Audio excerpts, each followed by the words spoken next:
Bonjour les amis, j'espère que vous allez bien.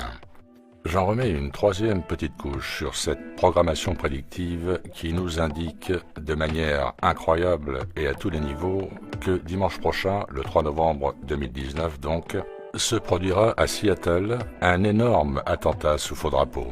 Les indices que je présente dans cette vidéo proviennent en partie de la chaîne YouTube TM Film, ainsi que des commentaires des abonnés ITV, que je remercie d'avoir partagé ces informations. Regardons sans plus attendre ces nouveaux indices. Et commençons par un extrait du film Zombieland 2, dans lequel nous voyons l'actrice principale descendre les escaliers tout en prononçant 3 fois le mot Sunday, ce qui nous indique le dimanche 3. Mais ce n'est pas tout, regardons.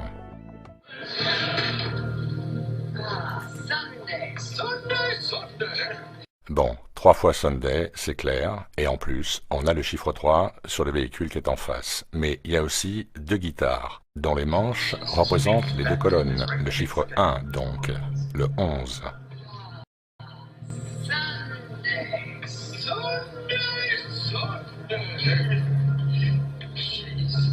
L'extrait suivant est bizarre aussi. Il s'agit d'un article trouvé sur le web de mynorthwest.com où il est prétendu que les écoles de Seattle ont produit un document disant que les maths étaient oppressifs et que le gouvernement US raciste. Et regardez l'exemple qu'ils prennent. 1, 1, 3. Passons maintenant à ce clip avec plusieurs indices combinés. Ici nous avons le ballon Goodyear 3e de sa génération, le ballon dirigeable construit récemment et dont le code signal radio est 3 novembre alpha. À droite, on a l'affiche d'un film Black Sunday sorti dans les années 80, il me semble, qui préfigure d'une catastrophe avec un dirigeable dans un stade de foot.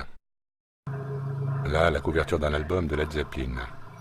Puis, le groupe World Order, dont on a déjà parlé, qui upload sa vidéo Let's Start World War III le 11 mars 2018, ce qu'il faut comprendre comme le 3-11. Puis, nous avons l'équipe des Seahawks, pour ceux qui doutaient encore de l'année, là, on a le 19. Le Century Link est intéressant aussi, d'abord avec sa référence à la pyramide, puis aussi par sa forme globale, qui ressemble à une tortue, indice qui se trouve en première position sur la couverture de The Economist 2015.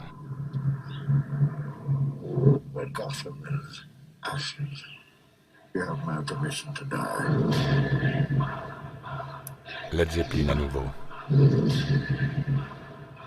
La route 113 aussi. Ici l'affiche d'un concert de Zeppelin, de Led Zeppelin, à Seattle, avec le dirigeable. La tortue en question sur la couverture de The Economist 2015. Un titre de jeu vidéo inversé révèle le 11-3. Regardons maintenant un petit clip sur ce fameux dirigeable récent construit par Goodyear.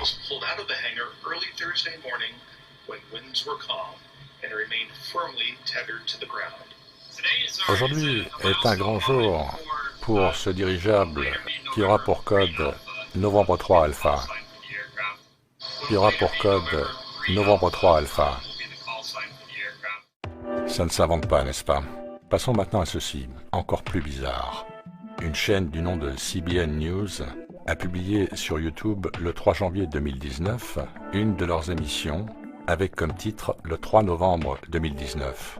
Y aurait-il un glitch dans l'espace-temps? Le sujet de cette émission que j'ai écouté un peu n'a rien à voir avec Seattle. Il s'agit de la persécution des chrétiens par le gouvernement chinois en Chine. Allez comprendre. Ici, nous avons Sierra Wireless qui prévient tous les utilisateurs de ces appareils GPS qu'il va falloir recalibrer ceci pour le 3 novembre. Mais pourquoi donc le 3 novembre? Cela pourrait-il perturber l'organisation des services de secours ce jour-là?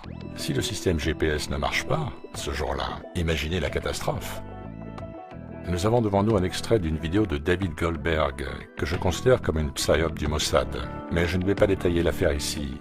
Mais comme vous le savez, ils aiment bien nous dire à l'avance ce qu'ils vont faire. Nous trouvons donc dans cette vidéo cette liste de dates importantes. Celles-ci sont au format américain. Et la première de la liste est le 3 novembre 2019.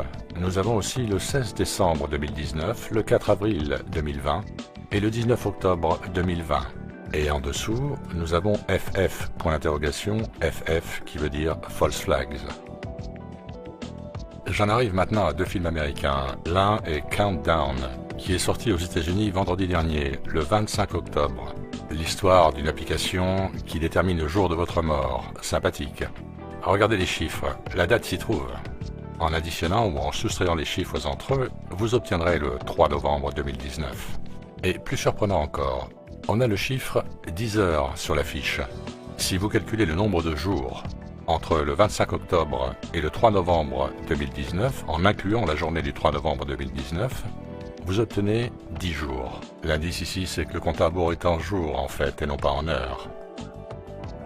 Puis le deuxième film en question, qui sort le 1er novembre, il n'est donc pas encore sorti. Le énième Terminator, le Terminator numéro 8 je crois, Dark Fate, Destin sombre, tout un programme. Je précise que ces deux films sont le résultat de mon choix. Terminons maintenant par une perle. Une perle que m'a communiquée par email un fidèle abonné d'ITV du nom de Nico, que je remercie sincèrement. Il s'agit d'un extrait du Grand Bleu, film de Luc Besson sorti en 1988 et que tous les francophones ont certainement déjà vu. Dans ce clip se trouvent deux indices. Regardons.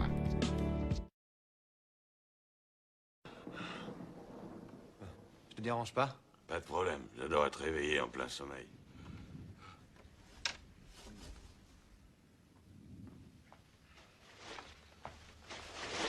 Tu me réveilles vers 11 h?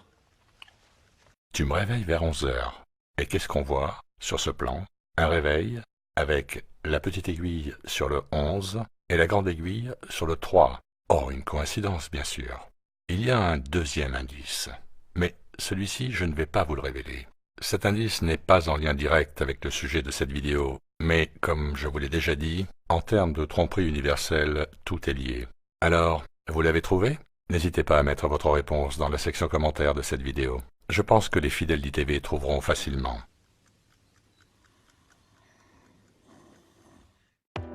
Voilà les amis pour ce troisième volet sur le 3 novembre 2019 à Seattle. Le 3 novembre 2019, c'est dimanche prochain, très exactement. N'oublions pas que cette année, pour une raison encore une fois bizarre, les États-Unis ne passeront à l'heure d'hiver que le week-end prochain justement, dans la nuit du samedi 2 novembre au dimanche 3 novembre.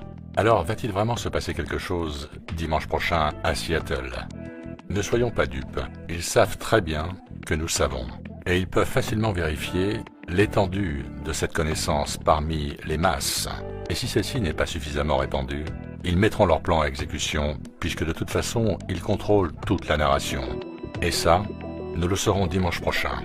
Merci de votre attention, et à très bientôt sur ITV.